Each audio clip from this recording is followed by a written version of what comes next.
आज की जो साधना है,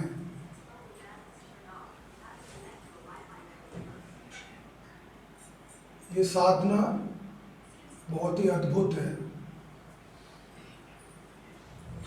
और बहुत ही महत्वपूर्ण है। उसका कारण ये है कि जो साधना षडानन,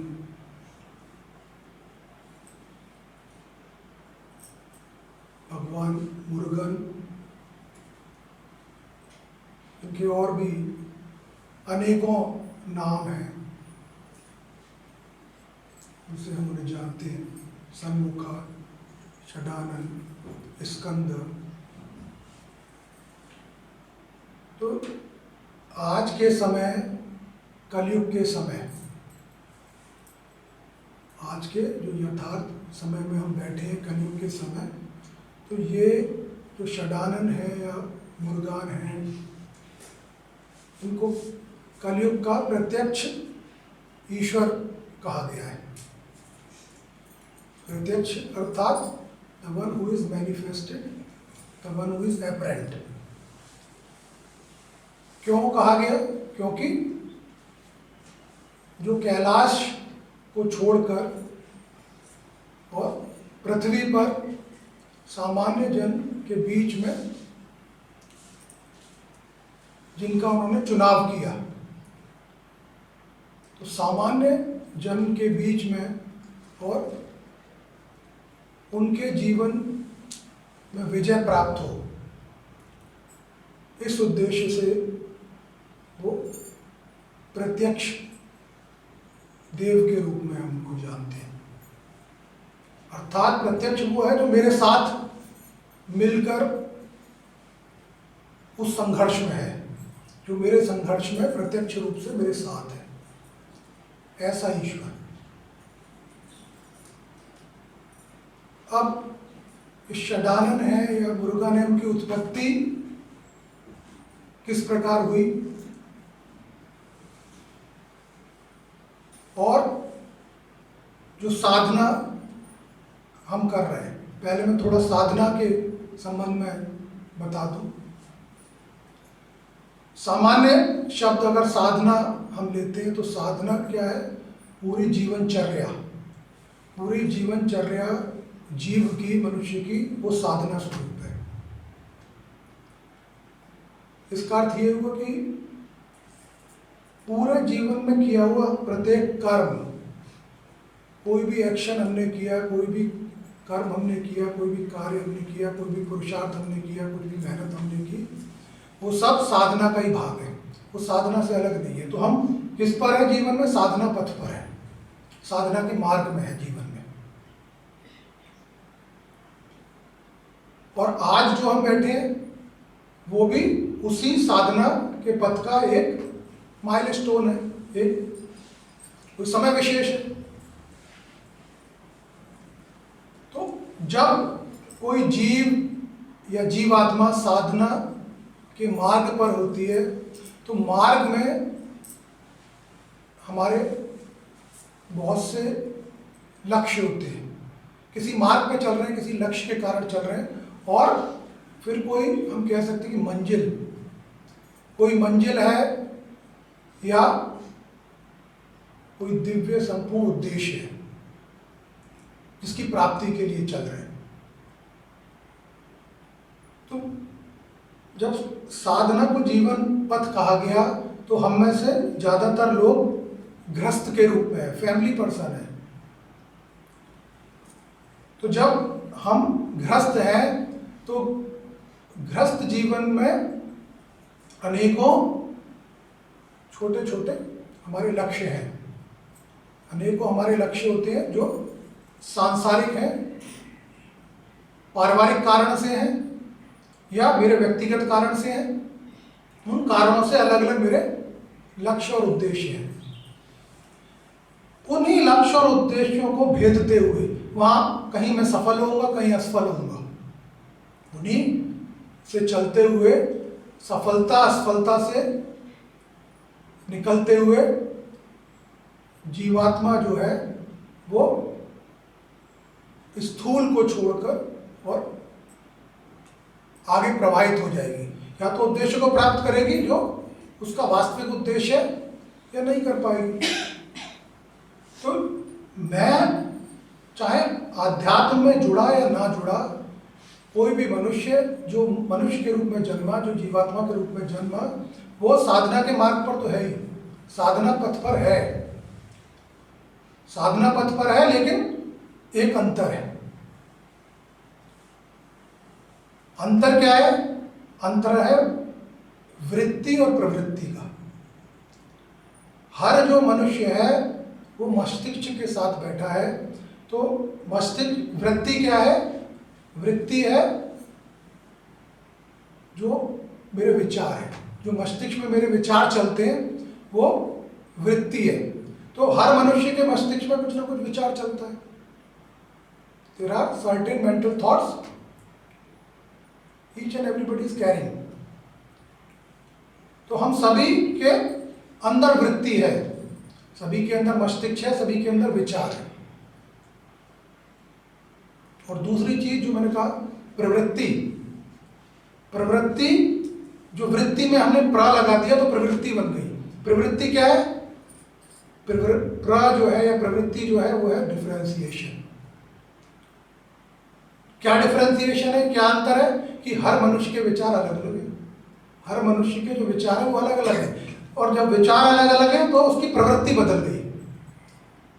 एवरीबडी हैज वृत्ति common in everybody, that is common, but प्रवृत्ति is different, differentiation, अलग अलग हमारा प्रवृत्ति है, प्रवृत्ति हमारी अलग अलग है, हमारे विचार अलग अलग है, हम अलग अलग तरह से सोचते हैं, अलग अलग तरह से कर्म कर रहे हैं। तो वृत्ति हमारी सामूहिक है, प्रवृत्ति हमारी इंडिपेंडेंट, अकेली है, मेरी स्वयं की है। और वही प्रवृत्ति मुझे साधना के मार्ग पर चला रही है कि मेरे कैसे विचार हैं, उसी अनुसार मैं अध्यात्म में होऊंगा या नहीं होऊंगा। मैं जीवन को संतुलित कर पाऊंगा, अध्यात्म और सांसारिक जीवन को, पारिवारिक जीवन को, या एक तरफा चलूंगा, एक तरह से चलूंगा, नाशवान रहूंगा, नश्वर रहूंगा, या प्रयास करूंगा। तो ये मेरी वृत्ति और प्रवृत्ति में अंतर है साधना के मार्ग पर। तो साधना के बिना तो कोई मनुष्य है ही नहीं। साधना रत तो है ही, कर्म कर रहा है, प्रयास कर रहा है, प्रयत्न कर रहा है, पुरुषार्थ कर रहा है, तो साधना रत है। लेकिन किस प्रवृत्ति के साथ है, उस साधना के मार्ग में उसकी प्रवृत्ति क्या है, ये उसका उद्देश्य तय कर देगी, किस उद्देश्य के लिए चल रहा है, और क्या प्राप्त करेगा और क्या खोएगा। तो अब आते हैं भगवान षडानंद। भगवान षडानंद जो थे वो भगवान शिव के आज्ञा चक्र या आज्ञा चक्र से जो ऊर्जा, जो तेजस, जो तेज स्फुटित हुआ, बस्ट हुआ,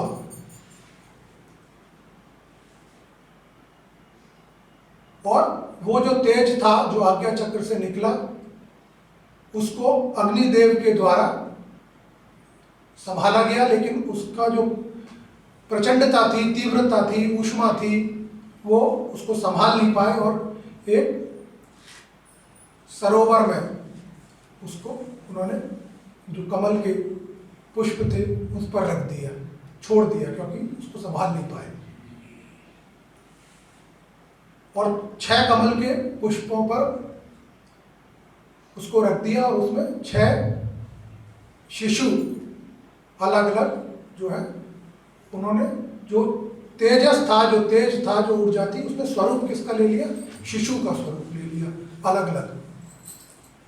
और माँ पार्वती के द्वारा उन सभी को उठा के अपनी गोद में लेने पर वो सब एक साथ जुड़कर षडानंद स्वरूप, जिसका शरीर एक है लेकिन सर जो है वो अलग अलग है, 6 सरों वाला, 6 सरों वाला और एक शरीर वाला, इस प्रकार का शिशु वो बन गया, जिसको षडानंद कहते हैं।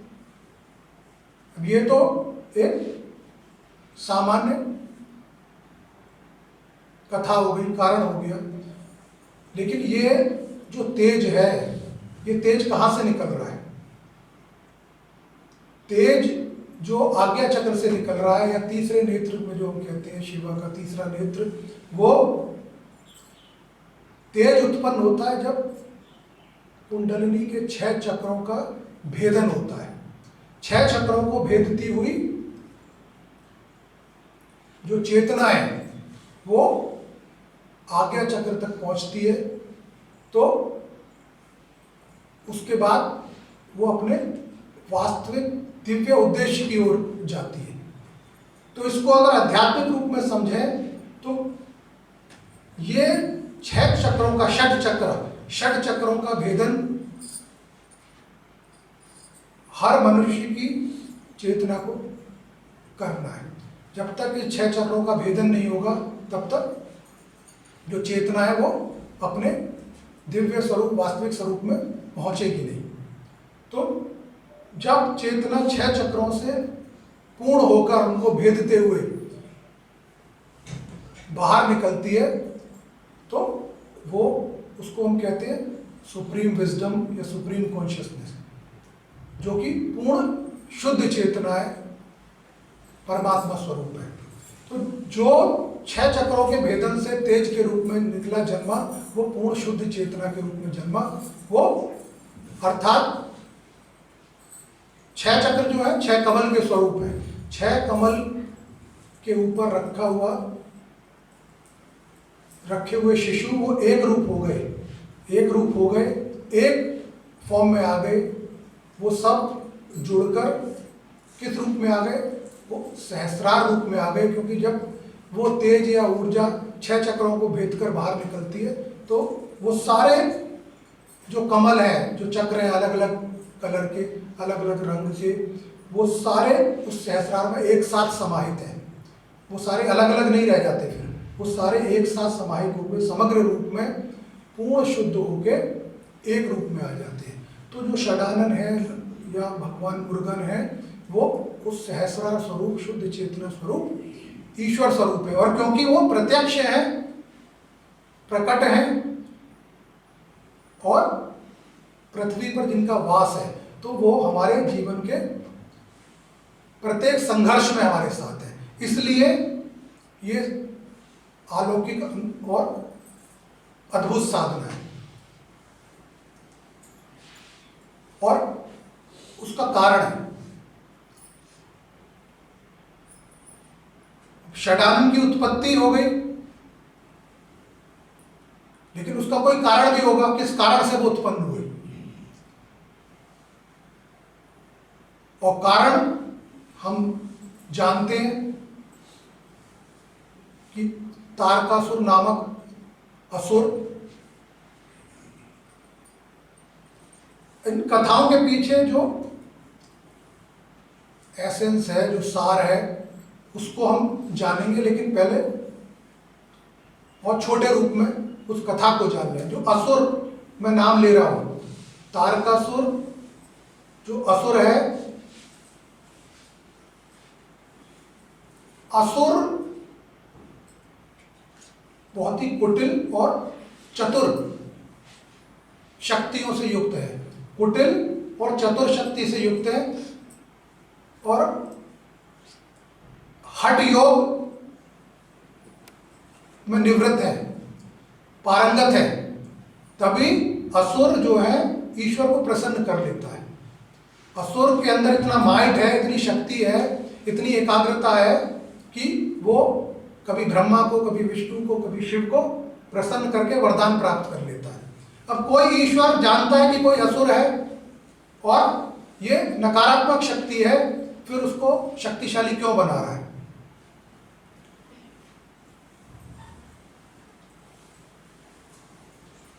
ये अपने आप में स्वयं में प्रश्न है ना, कि ईश्वर तो सब जानने वाला है, सब जानता है, फिर वो क्यों किसी असुर को इतना शक्तिशाली बना रहा है कि वो विध्वंस कर सके? तो ईश्वर की व्यवस्था जो है वो योग में छिपी है, कि कोई भी साधना के माध्यम से एकाग्रचित होकर और तपस्या के द्वारा अगर ईश्वर को प्रसन्न कर लेगा तो ईश्वर वहाँ विवश है, और इस प्रकार वो शक्तिशाली हो गया। तो ऐसा असुर क्या वरदान मांग रहा है? जो कुटिलता और चतुराई में कह रहा हूं, वो असुर क्या वरदान मांग रहा है? ब्रह्मा की तपस्या करके, भगवान ब्रह्मा की तपस्या करके तारकासुर जो वरदान मांगता है, वो वरदान मांगते हुए अपनी कुटिलता और बुद्धि का प्रयोग करता है कि हर असुर यही चाहता है कि उसे अमर कर दिया जाए, जीवन मृत्यु से परे हो जाए, कभी मरे नहीं हो। वास्तविक हर असुर का प्रयास यही होता है, लेकिन क्योंकि आज तक किसी को ये वरदान मिला नहीं किसी असुर को, तो वो और किसी रूप में और किसी ढंग से उसी वरदान को मांगता है। तो वो वरदान मांगता है कि मेरा वध जो हो वह शिव पुत्र के द्वारा ही हो, और कोई ना मेरे सामने ठहर सके और ना कोई मेरा वध कर सके। और इसके पीछे कुटिलता यह है कि शिव, उसे पता था कि ध्यान में बैठे हैं, योगी हैं, विवाह ग्रस्त बंधन से दूर है, वो कभी विवाह करेंगे नहीं और मेरी मृत्यु कभी होगी नहीं, मुझे मारने वाला कभी आएगा नहीं। तो वो उसकी कुटिलता है और ये वरदान ले लेता है, और वरदान लेने के बाद वही देवताओं के साथ संघर्ष। अब जो वरदान से युक्त है स्वयं ईश्वर के, उसको मारा तो जा नहीं सकता। तो देवता निरंतर और निरंतर उसके साथ युद्ध में है, लेकिन वो भारी पड़ रहा है देवताओं के ऊपर। असुर जो है भारी पड़ रहा है देवताओं के ऊपर। अब एक इंडिविजुअल, एक साधक के जीवन में जो हमारी प्रवृत्ति का मार्ग है, जीवन का साधना मार्ग है, जिस प्रकार देव और दानव, देव और असुर संघर्ष में है, ये जो संघर्ष है that is the eternal struggle, the eternal struggle of the Cosmos and individual. चाहे वो ब्रह्मांड हो चाहे व्यक्ति हो, उन दोनों का ही सनातन शाश्वत संघर्ष है ये। इसका अर्थ ये हुआ कि जो आधुनिक शक्ति है वो भी दिव्य शक्ति है, वो नेगेटिव जरूर है, नकारात्मक जरूर है, लेकिन दिव्य शक्ति है, क्योंकि ईश्वर के वरदान से बनी है वो। उसका माइट कहां से आ रहा है, उसका शक्ति कहां से आ रही है? ईश्वर के वरदान से आ रही है।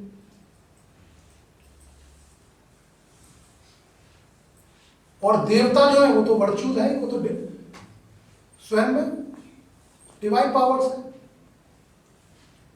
तो दोनों और जो शक्तियां हैं वो ईश्वर की शक्ति है, अलग अलग नहीं है। और संघर्ष ईश्वर की शक्तियों में आपस में ही हो रहा है। तो दोनों निरंतर संघर्ष रहते हैं, लेकिन कोई परिणाम नहीं आ रहा। लेकिन असुर जो है देवताओं पर भारी है। क्यों? क्योंकि वो हठी है, उनके अंदर हट की शक्ति है, तभी तो वो प्रसन्न कर लेते हैं। इतना कठिन साधना करके, तपस्या करके ईश्वर को बार बार प्रसन्न कर लेना, और अनेकों अनेकों असुरों द्वारा, क्योंकि उनके अंदर वो एकाग्रता की शक्ति है, साधना की, संकल्प की शक्ति है। इसलिए जब संकल्प की शक्ति है तो वो निरंतर लड़ते रहेंगे, थकेंगे नहीं। जो नकारात्मकता होती है वो थकती नहीं है जल्दी, वो हतोत्साहित नहीं होती। अपने जीवन में अगर अनुभव करके देखोगे तो जो नेगेटिविटी है वो लगातार प्रिवेल करेगी, लगातार हावी रहेगी। वो बार बार मुझे घेर लेगी, कितना भी भगाऊं बार बार मुझे घेरेगी, क्योंकि उसका स्वभाव है, उसकी प्रवृत्ति, प्रकृति ऐसी है कि वो हारती नहीं है। हटी है, हट है उसके साथ, संकल्प है उसके साथ। तो जो तारकासुर का युद्ध देवताओं के साथ चल रहा है, जो मैंने कहा एटर्नल स्ट्रगल है, शाश्वत संघर्ष है, वही मनुष्य के अंदर देव प्रकृति और आसुरी प्रकृति इन दोनों प्रकृतियों का निरंतर संघर्ष चलता रहता है। हर मेरे पूर्ण जीवन में ये हर एलिमेंट में चल रहा है। प्रकृति या ब्रह्मांड में कितने सारे एलिमेंट, कितने सारे तत्व हैं। ब्रह्मांड तो बहुत विशाल है, बहुत बड़ा है। उस ब्रह्मांड के अंदर ही पृथ्वी आती है जिसमें हम रह रहे हैं। उस पृथ्वी में मैं आता हूं, तो मैं कितना भी सूक्ष्म हूं लेकिन उसी ब्रह्मांड का हिस्सा हूं, उससे पृथक नहीं हूं, उससे अलग नहीं हूं।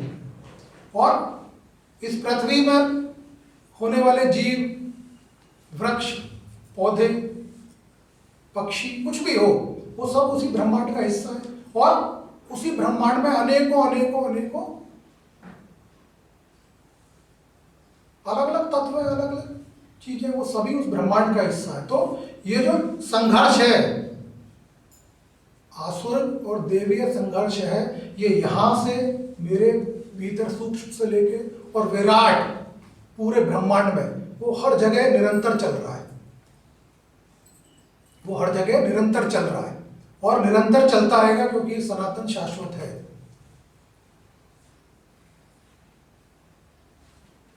तो वो इंडिविजुअल के साथ भी है और वो सामूहिक पूरे ब्रह्मांड के स्तर पर भी निरंतर चल रहा है। अब मैं, क्योंकि मैं साथ में जुड़ा भी हूं ब्रह्मांड के, और मैं पृथक भी हूं, मैं अलग भी हूं। तो मेरा संघर्ष जो आसुरिक और देवीय शक्तियों के बीच में है, उसमें मैं स्वयं माध्यम हूं, मैं स्वयं वो स्थान हूं, और मैं स्वयं ही उत्तरदायी हूं। मैं स्वयं कितना संघर्ष कर सकता हूं, कितना शक्तिशाली हूं, ये मेरे स्वयं के ऊपर है। ये निरंतर चलता रहेगा। और अगर हम उस युद्ध को देखें तारकासुर और देवताओं के, तो उस युद्ध का कोई फल नहीं निकल रहा, और जो दबाव था या प्रेशर था वो देवताओं के ऊपर था।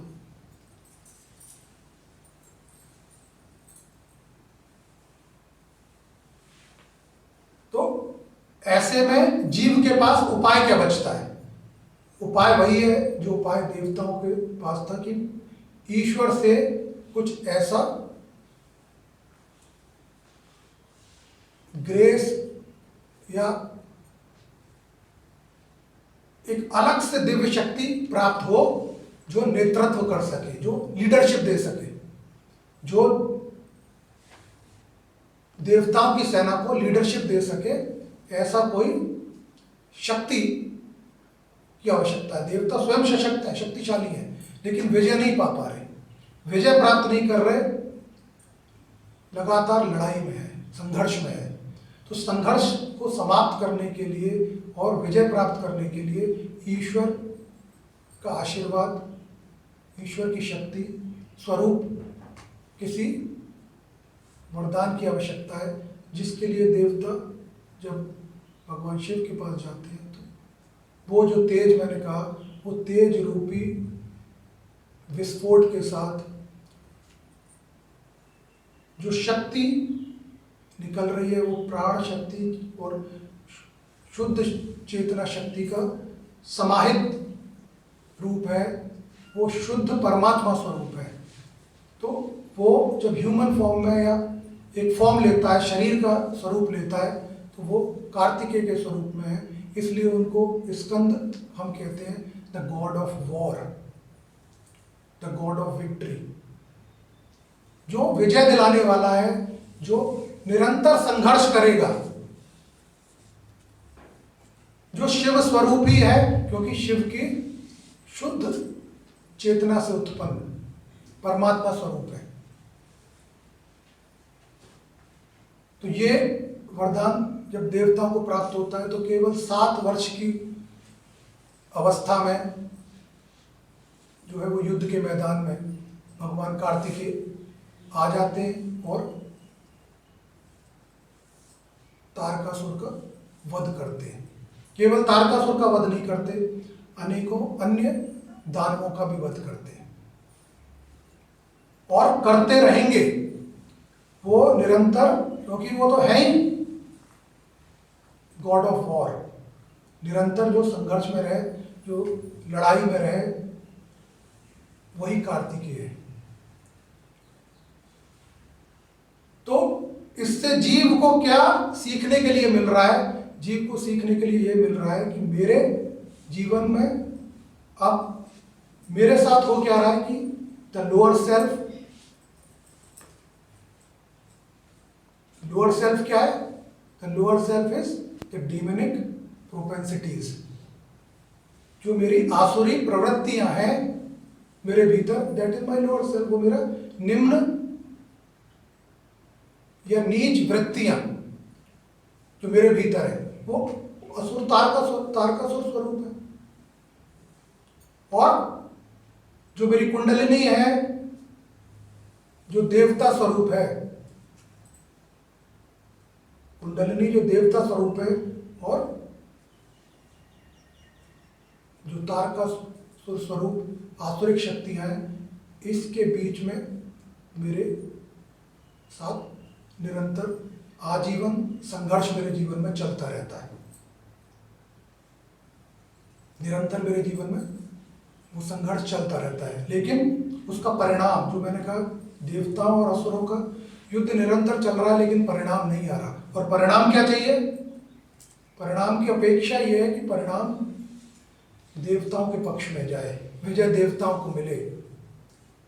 तो मैं जो कुरुक्षेत्र, जो युद्ध का मैदान, स्थान मनुष्य स्वयं बना हुआ है, हर इंडिविजुअल जीवात्मा के रूप में, उसमें परिणाम उसको क्या मिले, कौन सी शक्ति उसकी विजय हो, जीवन के इस शाश्वत संघर्ष में वो विजयी होके जाएगा या बार बार परास्त होकर पुनः संघर्ष में आता रहेगा। क्योंकि संघर्ष तो समाप्त नहीं होगा।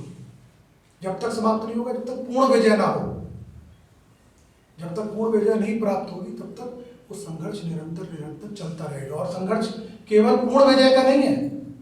मैंने कहा साधना पथ पर छोटे छोटे लक्ष्य हैं, पारिवारिक हैं,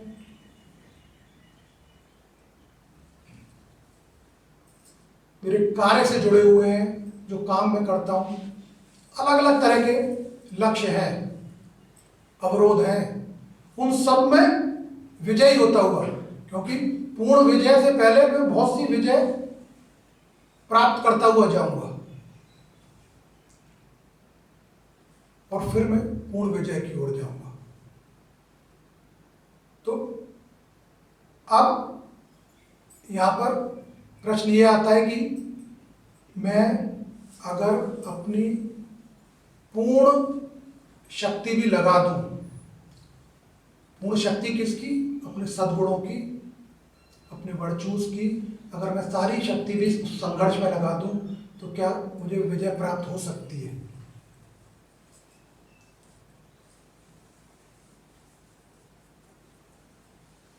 मुझे विजय प्राप्त नहीं हो सकेगी, क्योंकि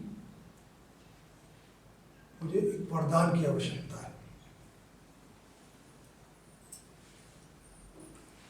तो स्कंद या गॉड ऑफ वॉर या जो कार्तिकेय है, वो वही शक्ति है। और एक शिष्य और एक साधक के जीवन में स्कंद स्वरूप में वो गुरु है, जो शिष्य की शक्ति है। वो वही कार्य करता है जो कार्तिकेय करते हैं। वो निरंतर उस युद्ध में मुझे उल्लासित रखता है, प्रेरित रखता है, शक्तिमान रखता है और मेरे साथ निरंतर खड़ा हुआ है। इसलिए गुरु को स्कंद स्वरूप कहते हैं। गुरु मेरे छोटी कमजोरियों, छोटे उद्देश्यों को नहीं देख रहा, उसको तो मैं स्वयं संभाल लूंगा। जो मेरे अंदर सद्गुण है, वो स्वयं उनको संभालने के लिए स्वयं संभव है। अगर मैं अपनी वास्तविक चेतना में आ जाऊं, तो जीवन के बहुत सारे क्षेत्र और बहुत सारी चीजों को मैं स्वयं संतुलित करने के लिए समर्थ हूं। लेकिन मैं स्वयं में होता ही नहीं हूं। मैं कहां चला जाता हूं? आसुरिक प्रवृत्ति और कमजोरियों में चला जाता हूं। उनसे ग्रसित हो जाता हूं, उनसे डस लिया जाता हूं और कमजोर हो जाता हूं, विषैला हो जाता हूं। नकारात्मक हो जाता हूँ और स्वयं को शक्तिहीन मान मिलता हूँ। मेरे अंदर शक्ति नहीं है, उल्लास ही नहीं है, आत्मविश्वास नहीं है, संकल्प की शक्ति नहीं है। तो जब ये क्या हो रहा है, ये सारे जो शब्द मैं कह रहा हूं, ये वो आसुरिक शक्तियों द्वारा मैं ग्रसित हो गया और मेरी चेतना नीचे की ओर चली गई, दुर्बल हो गया और संघर्ष में, जो संघर्ष है जीवन का, उसमें मैं कमजोर होता चला गया। संघर्ष का तो नियत समय है ना, उससे ज्यादा तो संघर्ष नहीं होगा जीवन का। एक नियत समय में संघर्ष होगा, उसके बाद मैं लाभ चाहूं, संघर्ष मेरा समाप्त हो जाएगा अपने आप, स्वतः समाप्त होना है वो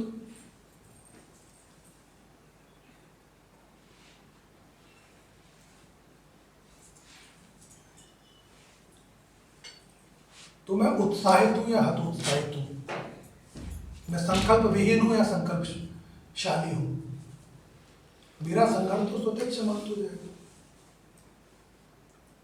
तुम कितना साफ, क्लियर, प्रत्यक्ष सब कुछ मेरे सामने जीवन के होता है, परंतु फिर भी भ्रमित हो रहा हूं मैं, फिर भी मैं भटक जा रहा हूं। उसका कारण यही है कि मेरी प्रवृत्तियों को आसुरिक शक्तियों ने ग्रास बना लिया, उसको ग्रसित हो गया और मेरे पास कोई ऐसी शक्ति नहीं है, स्कंद स्वरूप, कार्तिकेय स्वरूप, जो मुझे वापस मेरे स्वयं में लाए कि मेरा सेल्फ क्या है,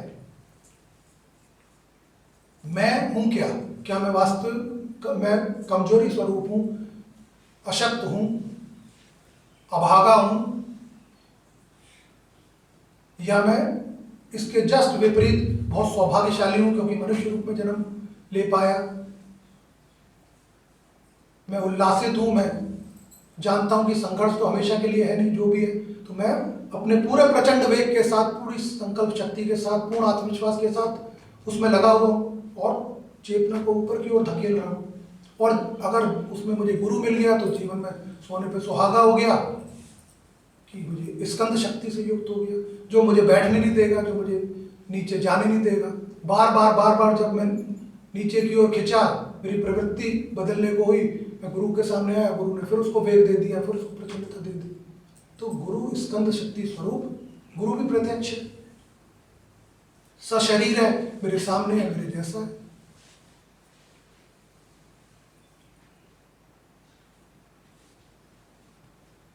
तो मैं अपने देव स्वरूप, दिव्य स्वरूप में रह पाऊं और उस संघर्ष को करते हुए गुरु की प्राप्ति के साथ और इस साधना के माध्यम से, इस साधना के माध्यम से भगवान शिव के वरदान स्वरूप, भगवान कार्तिकेय मेरे इस संघर्ष में मेरा नेतृत्व, मेरी लीडरशिप, कौन सी, जो जीवन का साधना मार्ग है जिसमें निरंतर संघर्षरत हूं, जो इट्स लाइक ए वॉर, जो मेरा निरंतर युद्ध चल रहा है, जीवन संघर्ष चल रहा है, उसका नेतृत्व भगवान कार्तिकेय ले लें, उनके हाथ में वो नेतृत्व आ जाए तो मैं विजयश्री को प्राप्त कर सकूं, जीवन में हर प्रकार की विजय प्राप्त कर, उनके नेतृत्व में विजय प्राप्त करते हुए और हमेशा हमेशा निरंतर चलने वाले संघर्ष के बाहर आ जाऊं और पूर्ण विजय प्राप्त करके जो है 6 या षट चक्रों का भेदन करके सहस्रार स्वरूप, पूर्ण स्वरूप में आके मुक्त हो जाऊं। ये तो वास्तविक उद्देश्य है, परंतु जीवन के हर संघर्ष, हर लक्ष्य, हर चुनौती के लिए, उसके पार पाने के लिए, उससे उसमें विजय प्राप्त करने के लिए मुझे भगवान कार्तिकेय की आवश्यकता है, क्योंकि वो, मैंने कहा, वो प्रकट हैं पृथ्वी पर, उनको गॉड ऑफ नेचर कहते हैं, प्रकृति के देवता है, और हम सब कुछ प्रकृति से प्राप्त कर रहे हैं।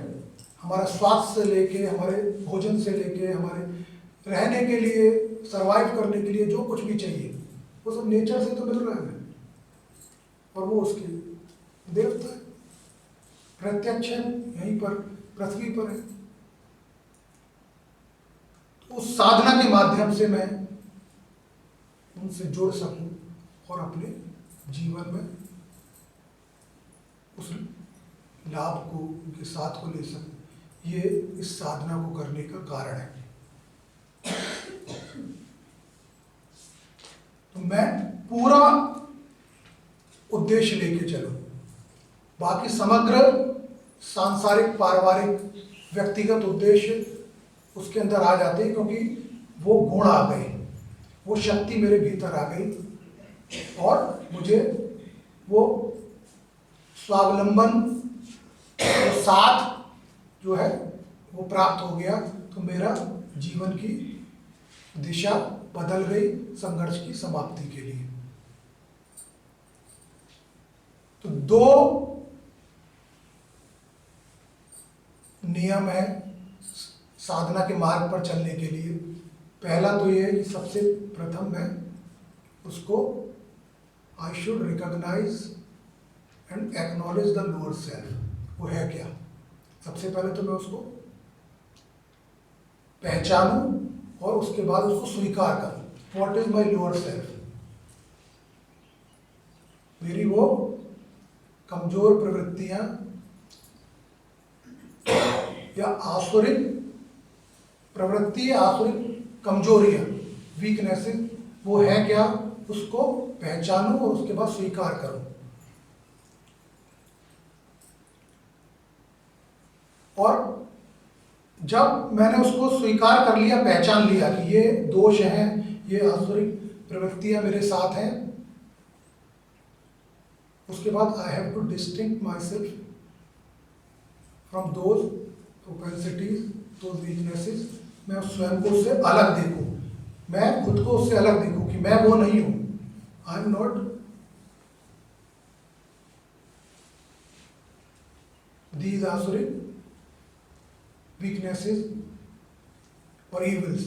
मैं ये नहीं हूं, मैं अलग हूं। जब मैंने इसको अलग कर लिया, वो अभी भी है, मेरे भीतर है, लेकिन मैंने कुछ अलग कर लिया, अब मिक्स नहीं है। क्योंकि जब तक वो मिला रहेगा, एक साथ रहेगा, तब तक उसको भेद नहीं कर पाएंगे। जब मैंने उसको डिस्टिंक्ट कर लिया, अलग कर लिया, अब मुझे जो है, जो दूसरा नियम है वो आता है। दूसरा नियम है I have to take the dynamic action. Constant dynamic action मुझे उसकी तरफ लेना है। और वो डायनामिक एक्शन यही है कि मेरे पास संकल्प शक्ति हो। सबसे पहले जिस प्रकार असुरों के पास संकल्प शक्ति है, संकल्प शक्ति से ही तो ईश्वर को प्रसन्न कर रहे हो, वो संकल्प शक्ति मेरे पास भी हो। और वही संकल्प शक्ति जो हम संकल्प गाते हैं ना बैठ के, कि कितनी दृढ़ता मेरे संकल्प में हो, किसी भी परिस्थिति में मैं डिगूं नहीं, मैं भटकूं नहीं। तो ऐसी संकल्प शक्ति साधना के मार्ग पर, जीवन की साधना के मार्ग में मेरे पास हो, तो उस संकल्प शक्ति को लेकर मैं निरंतर एक्शन क्या कर रहा हूँ? पुरुषार्थ कर रहा हूँ। पुरुषार्थ में मैं कर रहा हूँ अभ्यास, निरंतर अभ्यास। गुरु मुझे क्या करा रहा है? गुरु मुझे करा रहा है अभ्यास। क्रिया योग तो दो शब्द हैं, क्रिया योग दो शब्द हैं, और उसको हमने जान लिया, मान लो कोर्स के माध्यम से जान लिया। अब हम जानते हैं, हमें पता है कि हमें क्या करना है, लेकिन क्या हम उतने प्रेरित, उतने उत्साहित उसके प्रति रह पाएंगे? क्योंकि जीवन का तो समय लंबा है, ना प्रेरित रह पाते, ना उल्लास हमारा बना रहता है। तो जितने भी कार्यक्रम है, सत्संग है, गुरु के साथ हम बैठते हैं, वो सब उसी का भाग है। पूरी मेरी आध्यात्मिक यात्रा और गुरु की संगत, वो सब उसी क्रिया योग का भाग है, उसी लक्ष्य, उसी उद्देश्य का भाग है। ये साधना जो हम कर रहे हैं, अलग अलग साधनाएं हम करते हैं, वो सब उसमें समग्रता के साथ समाहित है, कुछ भी अलग नहीं है। क्योंकि उद्देश्य तो केवल एक है ना, अलग अलग उद्देश्य नहीं है। जीवन के जो उद्देश्य है सांसारिक छोटे वो अलग है, लेकिन जो अध्यात्म का पूर्ण उद्देश्य है वो अलग नहीं है। वो क्रिया योग में, साधना में, सत्संग में, किसी भी प्रकार का मैं सेवा में हूँ, कुछ भी हूँ, वो उद्देश्य उसी ओर लेके जा रहा है। वो इसीलिए वो मुझे प्रेरित रखता है और मेरा जो एक निष्ठ स्वभाव और प्रवृत्ति हो वो उसी उद्देश्य में लगी रहे। मेरी संकल्प शक्ति को जीवनी चाहिए, जीवन चाहिए, वो कमजोर ना हो, वो मैं भूल ना जाऊं, भटक ना जाऊं, या उसका जो महत्व मेरे जीवन में है वो कम ना हो जाए, समाप्त ना हो जाए। क्योंकि आसुरी शक्तियां ईश्वर शक्ति से युक्त उतनी शक्तिशाली हैं, 2 मिनट नहीं लगते, बिल्कुल भी समय नहीं लगता जब वो मुझे भटका देती हैं, मुझे ग्रसित कर लेती हैं। और असुर क्या है? मायावी शक्तियों से युक्त है। जो 3 असुर, जिनको त्रिपुर असुर कहते हैं, जिनका जो सबसे शक्तिशाली असुर था वो सुरपदम उसको कहते हैं, उसका वध भगवान कार्तिकेय के द्वारा किया गया। तो वो 2 भाई उसके छोटे थे और एक स्वयं था, तीनों मिलकर त्रिपुर असुर उनको कहा गया। तो जो 3 असुर हैं, त्रिपुर असुर, तीनों सगे भाई हैं, वो 3 गुणों के रूप में हर मनुष्य के साथ है, तमोगुण, रजोगुण और सतगुण। असुर स्वरूप ही तो है। ये क्या कर रहे हैं? ये छल रहे हैं, माया से मुझे ग्रसित रख रहे हैं। जो माया है वो ईश्वर की शक्ति है, माया आसुरी शक्ति है।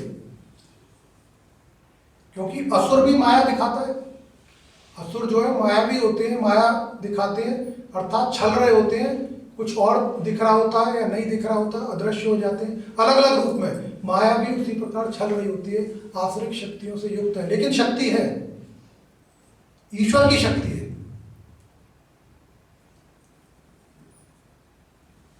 तो 2 असुर का वध करने के बाद तीसरे जो सबसे बड़ा असुर था सुरपदम, वो वही अपनी माया दिखाता है, कभी यहाँ है, कभी वहाँ, कभी वहाँ, कभी अदृश्य है, कभी किसी रूप में, कभी किसी रूप में। वो भगवान कार्तिकेय के पकड़ में नहीं आता। तो जो स्फीयर है या जो उनका अस्त्र है, जो कि नुकीला है, आगे से 1 पॉइंटेड है, तो भगवान कार्तिकेय उसे उस स्फीयर से जो है खींच कर अपने सामने लाते हैं। तो वो अपना सारी माया छोड़ के, जो अहंकार स्वरूप है, मूल क्या है? मूल जो असुर शक्ति का जो संपूर्ण स्वभाव में है, जैसे जो देव स्वरूप है वो परमात्मा स्वरूप है, जो पूर्ण असुर स्वरूप है वो अहंकार स्वरूप है। वो अपने पूर्ण अहंकार स्वरूप में सामने आता है और उसको अपने उस भाले से वो कि आगे जो नोक है उससे उसको चीर कर उसके 2 भाग कर देते हैं और उसको समाप्त कर देते हैं। तो देवता या देव गुण या मेरे वर्च्यूज जो है, उनके अंदर इतनी शक्ति नहीं है कि उस मायावी असुर स्वरूप जो बार बार स्वयं को बदल रहा है, बार बार अपना स्वरूप बदल रहा है, बार बार अपनी स्थान बदल रहा है, बार बार मुझे अलग अलग रूपों में घेर रहा है, मुझे भटका रहा है, मुझे दुर्बल कर रहा है। उसको पहचान के उसके वास्तविक स्वरूप में अपने सामने लाने के लिए मुझे नेतृत्व की आवश्यकता है, जिसके हाथ में वो अस्त्र है, वो स्पीयर है, कि वो उसको सामने लाके उसका भेदन कर सके, उसका समूल नाश कर सके। ऐसा नेतृत्व मुझे चाहिए। मेरे अभ्यास और प्रयास क्या है? मेरे अभ्यास और प्रयास वही है जो देवता निरंतर संघर्षरत है, वो लड़ रहे हैं, विजय नहीं प्राप्त कर रहे परंतु लड़ रहे हैं। वो ये नहीं कह सकते कि अब कार्तिकेय जाके युद्ध लड़ लो, हम नहीं है, हम अपना घर बैठेंगे। उन्हें साथ में लड़ना है, उन्हें साथ में लड़ना है। नेतृत्व या जो सेनापति है, जो कमांडर इन चीफ है, वो कार्तिकेय है, वो स्कंद है। लेकिन पूरी सेना, it means I along with my all virtues together in the leadership of Lord Kartikeya और guru have to fight that war.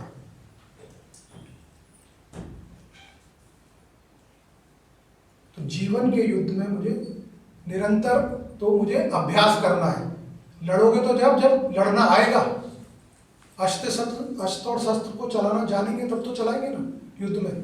तो अभ्यास करते हैं ना, जो सैनिक भी लड़ते हैं तो पहले सालों साल अभ्यास करते हैं। तो हम अभ्यास करते हैं, हम प्रैक्टिस करते हैं। हम अभ्यास यहाँ पर अस्त्र शस्त्र का नहीं हो रहा, अभ्यास यहाँ पर उन दुर्बलताओं को बैलेंस रखने का, संतुलित रखने का है, उनको हावी नहीं होने देना और निरंतर जो है मार्ग पर बने रहना। मैं छल ना लिया जाऊं, मैं मायावी शक्तियों के द्वारा भटका ना दिया जाऊं, इसलिए मैं निरंतर अभ्यास करता हूं। अभ्यास, ये साधना भी मेरा अभ्यास का ही स्वरूप है। क्रिया योग, सत्संग मेरे अभ्यास का ही स्वरूप है। अभ्यास मुझे पुनः सशक्त कर दे और मैं उस स्वरूप में बना रहा हूं जो कि लड़ने के काबिल है।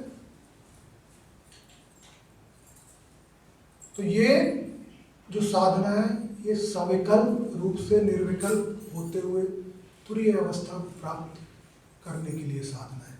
जीवन के हर संघर्ष में विजयी होते हुए, सांसारिक, पारिवारिक, आध्यात्मिक हर प्रकार के संघर्ष में विजयी होते हुए मैं अपने अंतिम उद्देश्य तक पहुंचूं, उसके लिए साधना है।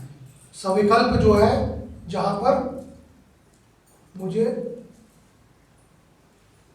आकस्मिक या टेम्परेरी अनुभव होता है चेतना का, लेकिन बुद्धि और जो शरीर है वो उसका आभास रहता है। बुद्धि और शरीर का आभास होते हुए मैं चेतना को अनुभव कर लूं,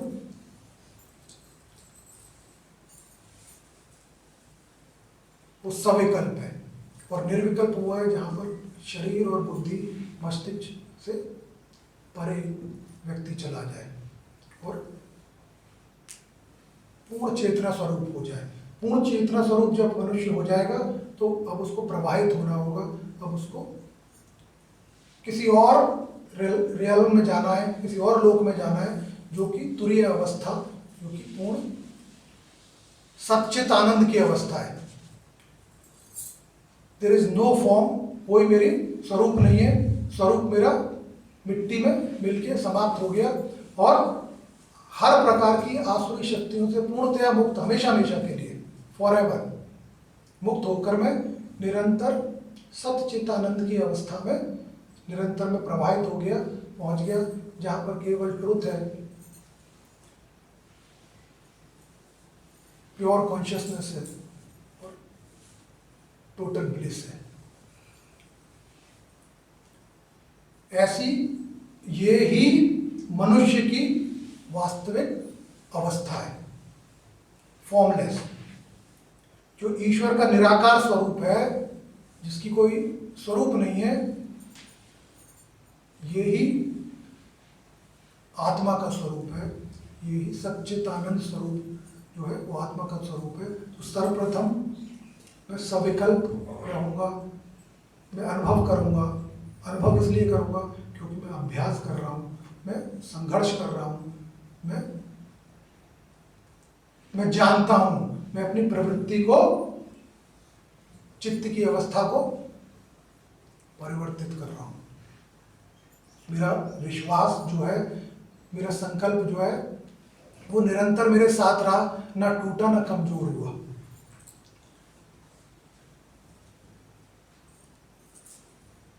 मनुष्य बिना गुरु के, बिना अध्यात्म के भी जी रहा है और अपने कार्यों को, सामान्य कार्यों को जीवन के अपने शरीर और बुद्धि के माध्यम से पूर्ण कर रहा है, जीवन जी रहा है ना।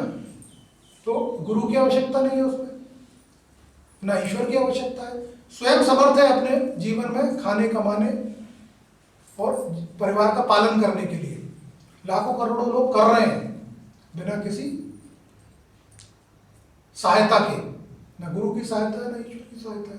वो अलग है कि हम प्रेयर करते हैं, पूजा करते हैं, ईश्वर से मांगते हैं, क्या मिलता है क्या नहीं मिलता, बुद्धि और शरीर के माध्यम से कर रहे हैं।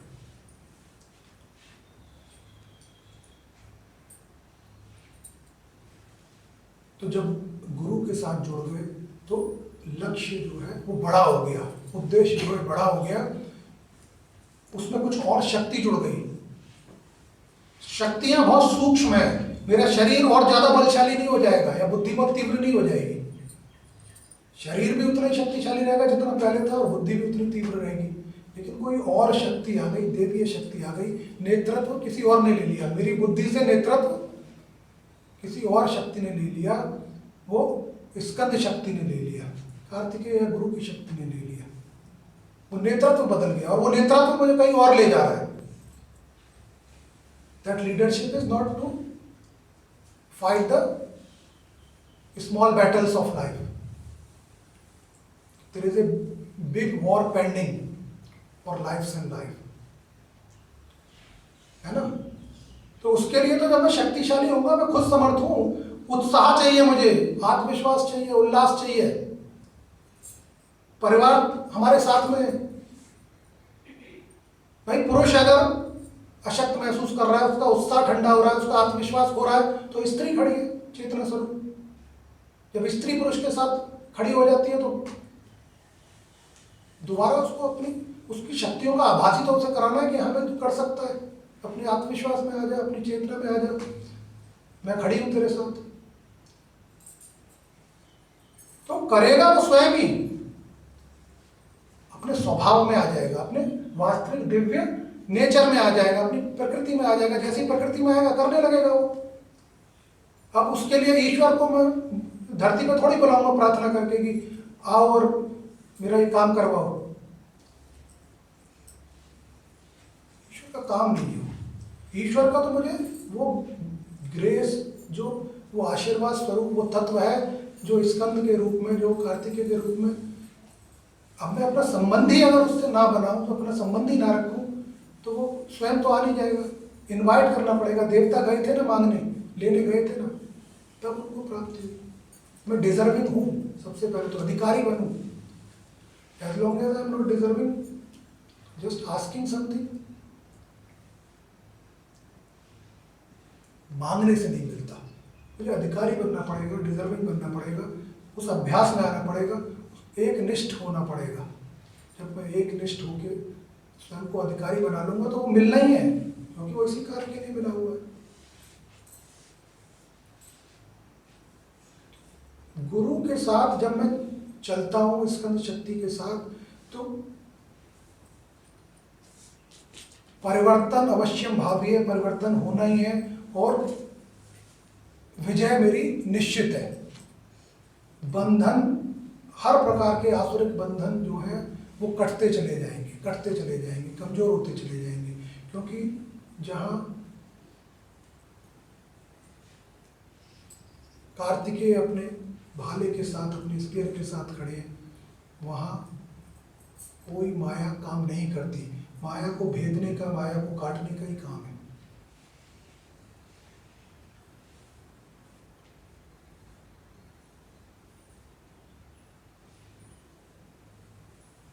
मैं कमजोर और अशक्त नहीं हूं।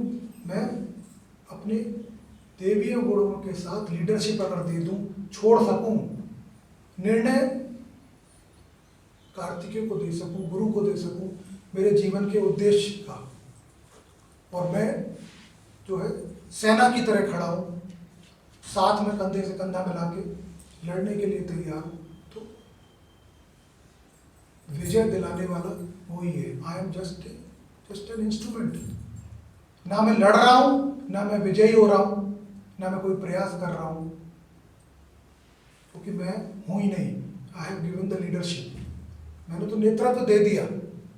मेरा जो भी प्रयोग हो सकता है, जैसा भी मैं हूँ उसके साथ मैंने छोड़ दिया, उसका प्रयोग कर ले, लेकिन मुझे विजय दिलाए। इस संघर्ष जो इटर्नल संघर्ष है उसमें मुझे विजय दिलाए।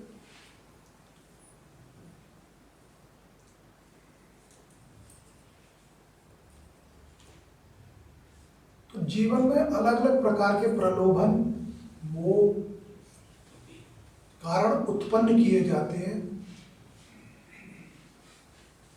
मेरी चेतना को हरने के लिए। दोनों ही चेतना है, जो आसुरिक शक्ति है वो भी चेतना है, वो नकारात्मक चेतना है, और जो देवीय शक्ति है वो सकारात्मक चेतना है। जब तक मैं उनको डिस्टिंक्ट नहीं करूँगा, उनको अपना मान लूँगा, अलग अलग नहीं रखूँगा, तो मैं उस चेतना में चला जाऊँगा, वहाँ प्रवाहित हो जाऊँगा, और वैसे मेरी बुद्धि, शरीर और जो शक्ति है वो उसी ओर लग जाएगी, वैसे ही काम करने लगेगी। वही महत्व बन जाएगा मेरे जीवन का, वही महत्व, वही उद्देश्य बन जाएगा मेरे जीवन का। तो मैं पीड़ित भी हूँ, दुखी भी हूँ, शिकायत भी कर रहा हूँ, परंतु वहीं रमा भी हुआ हूँ, उसी को सत्य भी मान रहा हूँ, उसी में जीना चाहता हूँ, उसी के साथ जकड़ा रहना चाहता हूँ। तो ये एक प्रकार की अजीब स्थिति है, अजीब विडंबना है कि जिसको मैं छोड़ना चाहता हूँ उसी को मैंने आलिंगन कर रखा है, उसको कस के पकड़ रखा है। भाई पीड़ा को मैं छोड़ना चाहता हूँ, दुख को मैं छोड़ना चाहता हूँ, अशक्ति को मैं छोड़ना चाहता हूँ, लेकिन उसी को मैं जकड़े हुए हूँ कि वो मुझे छोड़ दे। मैं इसको नहीं छोड़ूंगा, वो स्वयं छोड़ दे। उसका तो काम पकड़ना है, छोड़ना थोड़ी। वो क्यों छोड़े? नकारात्मक चेतना का काम है मुझे जकड़े रखना। आसुरी शक्ति जो है वो निरंतर संघर्ष कर रही है, दिव्य शक्ति लेकर संघर्ष कर रही है, उतनी प्रबल, उतनी बलशाली है, वो छोड़ने के लिए थोड़ी है। वो तो मुझे पकड़ेंगी, अब मैं स्वयं ही उसको पकड़ लूंगा तो मेरे मांगने से काम नहीं होगा, एक्शन लेना होगा, अभ्यास करना होगा, पहले उसको अलग करना होगा, पहचान करनी होगी। तो ये साधना इसीलिए जीवन में काम आने वाली साधना है। जीवन के हर कदम पर, हर अवस्था पर हमारी जीवन में चिंतन की, प्रवृत्ति की, चेतना की अलग अलग अवस्थाएं होती हैं।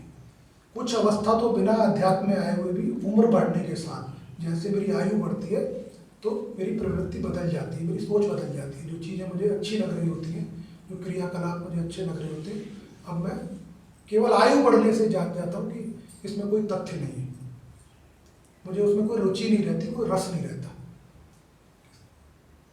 क्यों वो पहले अच्छे लग रहे थे, क्यों अब नहीं लग रहे? क्योंकि आयु बढ़ी तो अनुभव बढ़ गया, अनुभव बढ़ गया तो अनुभव ने मुझे बताया कि इसमें कोई रस नहीं है, कुछ तत्व नहीं है, ये बेकार समय नष्ट कर रहा था। तो बहुत सी चीज़ें तो मेरी प्रवृत्ति वैसे बदल रही है। अगर उसको बाहर से कोई और वेग मिल जाए, कुछ प्रचंडता मिल जाए, कोई शक्ति देवीय मिल जाए, तो वो निश्चित ही बदलेगी। ऐसा कोई प्रश्न नहीं उठता कि वो बदलेगी नहीं या मैं नहीं बदलूंगा, उसका कोई प्रश्न ही नहीं है, हो ही नहीं सकता है।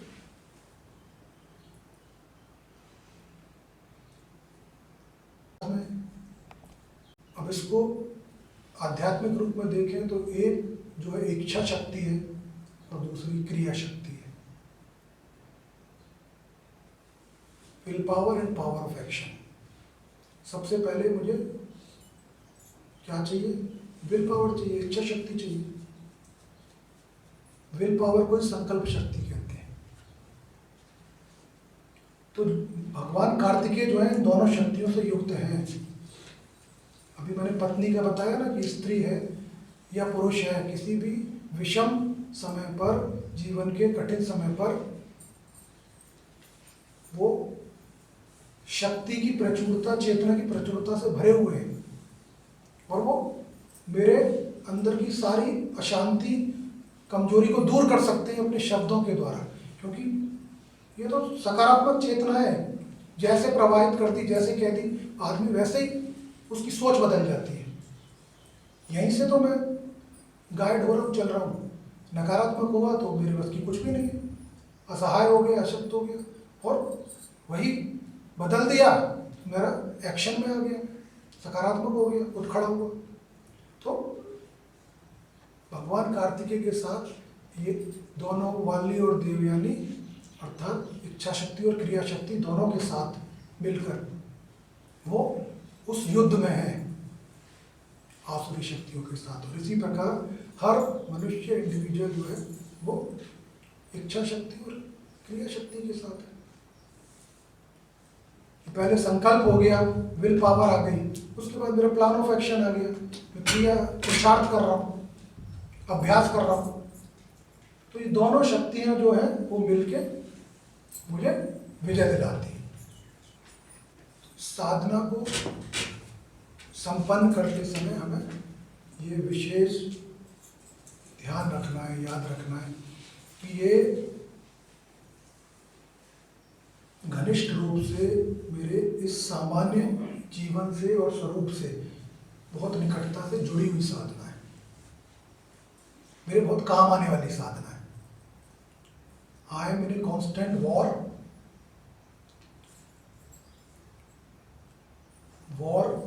जो युद्ध है वो हमें पता है। Therefore I need a leadership, वो लीडरशिप मुझे साधना में भगवान स्कंद, भगवान षडानंद के रूप में प्राप्त हो रही है। तो मैं ये साधना मेरे बहुत आध्यात्मिक रूप से निकट है और मेरे जीवन को जीने के लिए, जीवन के मेरे जो भी संघर्ष हैं जिस भी प्रकार के, उस सारे संघर्षों में मुझे नेतृत्व देने के लिए, मुझे विजयी बनाने के लिए बहुत उपयोगी है ये साधना। तो ये ध्यान में रखते हुए हमें जो है ये साधना करनी है।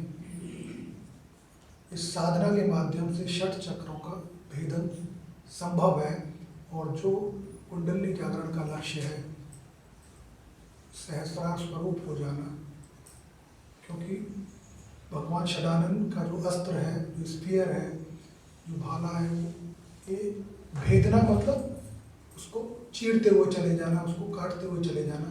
तो समस्त चक्रों को उस अस्त्र से भेदते हुए ऊपर की ओर चेतना को उठा ले जाना और समग्र जो पूर्ण शक्ति परमात्मा स्वरूप है उसको प्रभावित कर देना, उसमें प्रवाहित कर देना, सच्चिदानंद स्वरूप कर देना। ये साधना उसके लिए भी है, दोनों ही उपयोग के लिए है।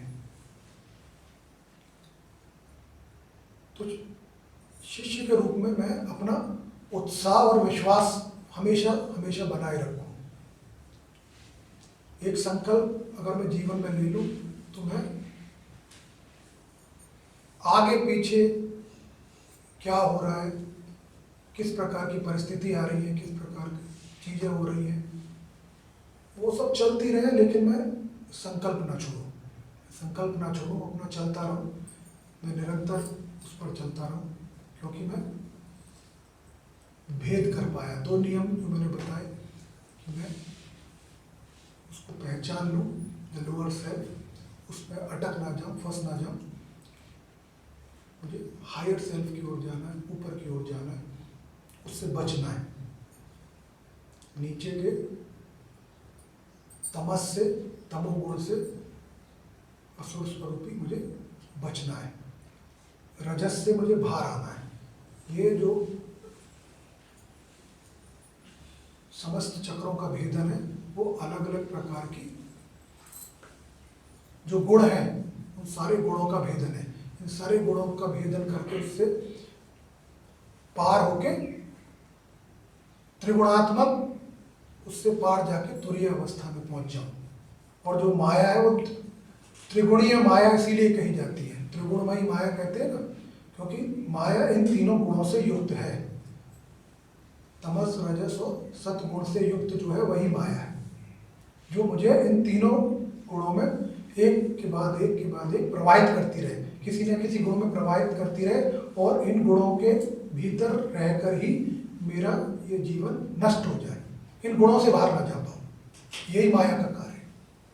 त्रिगुणात्मक माया यही है जो मुझे इन तीनों गुणों में से मुझे, यही मायावी शक्ति है जो सब एक बार मान लेते हैं कि मैं सतगुण में आ गया तो मुझे बहुत अच्छी अनुभूति हो रही है, मुझे बहुत आत्मिक आनंद आ रहा है, मैं किसी आध्यात्मिक या धार्मिक स्थान पर बैठा हूँ, कहीं मंदिर में हूँ, कहीं पर भी हूँ, तो उस समय मनुष्य को लगता है कि मुझे बहुत अच्छी अनुभूति हो रही है, मेरी अवस्था बदल रही है।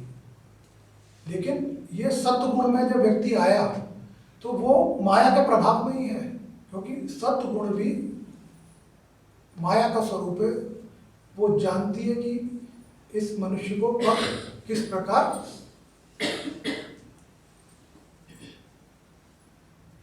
हर लेना है, किस समय क्या आवश्यकता है इसके लिए, तो उससे भी मैं भ्रमित ना हूं, क्योंकि वो टेम्परेरी है, वो अस्थाई है, वो सविकल्प है। अर्थात आज उस अवस्था में भी जब मैं ऐसा अनुभव कर रहा हूं, मैं बुद्धि लोक से बाहर नहीं हूं और शरीर से बाहर नहीं हूं, बुद्धि लोक के भीतर ही वो अनुभूति कर रहा हूं, और बुद्धि लोक के भीतर जो अनुभूति होगी वो अस्थाई रहेगी। कुछ समय बाद में गुण तो बदलेगा, हमेशा सत्गुण में तो रहोगे नहीं, फिर वापस किसी और गुण में प्रवाहित हो जाओगे, फिर नकारात्मक रजस तमस, इसी प्रकार वो चलता रहेगा। तो इसको भेदने के लिए, त्रिगुणमय माया को भेदने के लिए जो आसुरी शक्ति से युक्त है, मेरे दोषों के साथ युक्त है, दोष उसकी सेना है। जैसे देव जो है वो कार्तिकेय की सेना है, उसी प्रकार मेरे सारे दोष उस अहंकार रूपी माया की सेना की तरह जो उसमें कंट्रीब्यूट कर रहे हैं, अपना कंट्रीब्यूशन दे रहे हैं। तो मुझे अपने वर्चू, अपने सद्गुण के साथ जो है गुरु की लीडरशिप में या स्कंद कार्तिकेय की लीडरशिप में अपना सहयोग देना है, अपना कंट्रीब्यूशन देना है। वो कंट्रीब्यूशन में कैसे देता हूँ कि मैं उपस्थित रहता हूँ, मैं संगत में रहता हूँ, मैं गुरु के विचार, गुरु की वाणी को निरंतर अलग अलग माध्यम से जो है अपने भीतर प्रवाहित होने देता हूँ, उसको अपने भीतर उतारता हूँ। तो इसका अर्थ है मैं संघर्ष कर रहा हूँ, मैंने युद्ध का क्षेत्र छोड़ नहीं दिया, मैं भाग नहीं गया, मैं निरंतर संघर्ष में हूँ। और संघर्ष जिस उद्देश्य के लिए, उसकी ओर धीरे धीरे आगे बढ़ रहा हूँ, क्योंकि टेंस है सिचुएशन, तनाव बहुत है, दोनों तरफ की शक्तियाँ बहुत शक्तिशाली है, तनाव बहुत है, संघर्ष लगेगा, समय लगेगा, अभ्यास लगेगा, पुरुषार्थ लगेगा और नेतृत्व लगेगा, सब समग्र रूप में एक साथ लगेंगे। लेकिन संभव इसलिए है क्योंकि जीवन इसलिए मिला, इसलिए संभावना तो है। अगर संभावना ही नहीं होती तो फिर जीवन का उद्देश्य नहीं होता, फिर मनुष्य कोई जीव जंतु या जानवर की तरह रहता। जहाँ संभावना है वहाँ उसको एक्सप्लोर किया जा सकता है, वहाँ उसको बढ़ाया जा सकता है और उसको प्राप्त किया जा सकता है। तो उसी लिए ये साधना है जीवन की, बहुत महत्वपूर्ण, बहुत सुंदर अलौकिक साधना, षडानन भगवान कार्तिकेय साधना, शिवांश के रूप में, शिव तेज के रूप में, सहस्त्रार स्वरूपी कुंडलिनी जागरण के लिए, समस्त आसुरिक प्रवृत्तियों, दोषों के विनाश के लिए, जीवन की प्रत्येक संघर्ष में विजयश्री को प्राप्त करने के लिए, जो इस संघर्ष के मार्ग में जो उत्साह, जो उल्लास, जो संकल्प शक्ति हमें चाहिए, उसकी प्राप्ति के लिए एकनिष्ठ एकाग्र चिंतन के लिए ये साधना परम उपयोगी है।